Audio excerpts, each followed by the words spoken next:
میں سے ہر شخص دعاؤں کا محتاج ہے. ہم دوسروں کی بھی منتیں کرتے رہتے ہیں آپ ہمارے لیے دعا کر. ہر شخص زندگی میں کسی نہ کسی مشکل کا شکار ہوتا ہے. کبھی وہ مشکلات ہمارے اندر کی ہوتی ہے، ذہنی پریشانی ہوتی، دل کی بے چینی، غم، ہم، فکر و فاقہ ہوتا، یا پھر کوئی جسمانی بیماری ہوتی، کبھی اولاد کی طرف سے کوئی پریشانی ہوتی، کبھی رزق کی طرف سے، کبھی کسی اور چیز کی انسان کو پریشانی رہتی. ایسے میں انسان یہ چاہتا ہے کہ کوئی ہو جو اس کی مدد کرے، کوئی ہو جو اس کے کام آئے.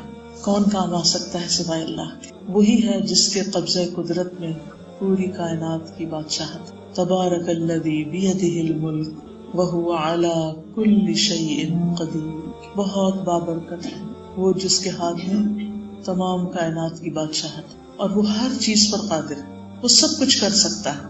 تو انسان جب اس کے سامنے ہاتھ پھیلاتا ہے یا اس سے فریاد کرتا ہے یا اس سے دعا مانگتا ہے تو وہ دعا قبول کر لیتا ہے. اور خاص طور پر آدھی رات کو اگر آنکھ کھل رہی ہے اور آپ اللہ کا ذکر کرتے ہیں اور دعا مانگتے ہیں تو یہ ایک بہت ہی سنہرا موقع ہوتا ہے. اس وقت کو ضائع نہیں کرنا چاہیے. اور بعض لوگوں کے ساتھ تو یہ مشکل ہوتی ہے کہ وہ جب ان کی آنکھ کھل جائے تو دوبارہ آنکھ لگتی نہیں، کافی دیر تک سو نہیں پاتے، پریشانیاں، غم اور ہم ان کو گھیرے رکھتے ہیں. لیکن اس وقت ان کو یہ سمجھ نہیں آتا کہ اب ہم کریں کیا پڑھیں. نبی صلی اللہ علیہ وسلم نے ہمیں زندگی کے ہر موقع کے بارے میں بہترین رہنمائی دی.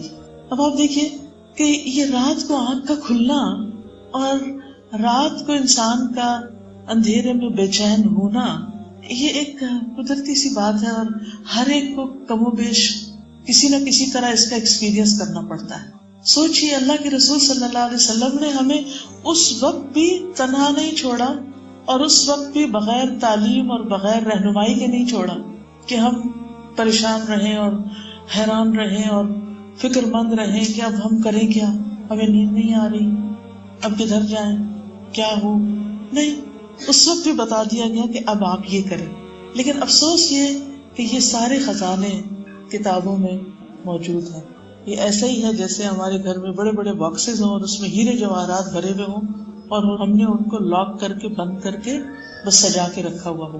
تو ہمیں اس پر اللہ سبحانہ وتعالیٰ کا شکر گزار ہونا چاہیے، ہمیں اس پر رسول اللہ صلی اللہ علیہ وسلم کا شکر گزار ہونا چاہیے، ہمیں اس پر امام بخاری کا شکر گزار ہونا چاہیے، ہمیں اس پر امام بخاری کے سارے استادوں کا شکر گزار ہونا چاہیے، اور اس کے اوپر کے جتنے بھی لوگ ہیں ان ساری چینج میں کہ جنہوں نے ہم تک یہ علم پہنچایا. ہم میں سے ہر شخص کی یہ خواہش ہوتی ہے کہ اس کی دعا قبول ہو. ہر شخص یہ چاہتا ہے، ہر شخص یہ چاہتا ہے اس کی پریشانیاں دور ہوں، اس کے غم دور ہوں، ہر شخص یہ چاہتا ہے اس کی نمازیں قبول ہوں. لیکن ایک چھوٹا سا نسخہ، ایک چھوٹی سی چیز جو اتنے بڑے ثواب، اتنے بڑے اجر اور اتنی بڑی مشکلات اور بے شمار مشکلات کا حل ہے، اس سے ہم محروم ہیں. تو بہرحال حدیث ہے عن النبی صلی اللہ علیہ وسلم قال، نبی صلی اللہ علیہ وسلم نے فرمایا، من تعار من اللیل، جس شخص کی رات کو آنکھ کھل گئی. اور ہم میں سے ہر شخص کے ساتھ یہ ایکسپیرینس ہوتا ہے کہ ہم ایک سائڈ پر سوتے ہیں اور جب ہماری نیند کا ایک سائیکل پورا ہوتا ہے اور ہمارے وہ سائڈ ذرا تھک جاتی ہے تو خود بخود ہم دوسری طرف رخ پلٹتے ہیں. اور کچھ لوگ تو نیند میں ہی اپنی سائڈ بدل لیتے ہیں، لیکن کچھ لوگوں کی آنکھ کھل جاتی ہے اس وقت.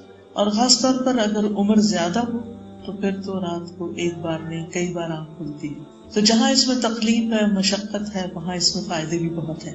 بہرحال جب رات کو آنکھ کھلے اور وہ جاگ جائے، فقال، پھر کہے، لا الہ الا اللہ وحدہ لا شریک لہ لہ الملک ولہ الحمد وہو علی کل شیء قدیر، الحمد للہ وسبحان اللہ ولا الہ الا اللہ واللہ اکبر ولا حول ولا قوة الا باللہ.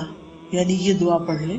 ثم قال، اس دعا کے پڑھنے کے بعد کہے، اللہم اغفر لی، او دعا، یا کوئی اور دعا مانگے جو اس کے دل میں ہے، استجیب لہ، تو دعا قبول کر لی جاتی ہے اس کی.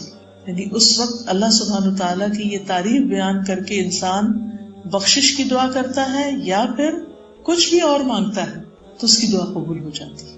فإن تودع، پھر اگر وہ وضو کر لے، وصلی، اور نماز پڑھ لے، قبلت صلاتہ، اس کی نماز قبول کر لی جاتی ہے.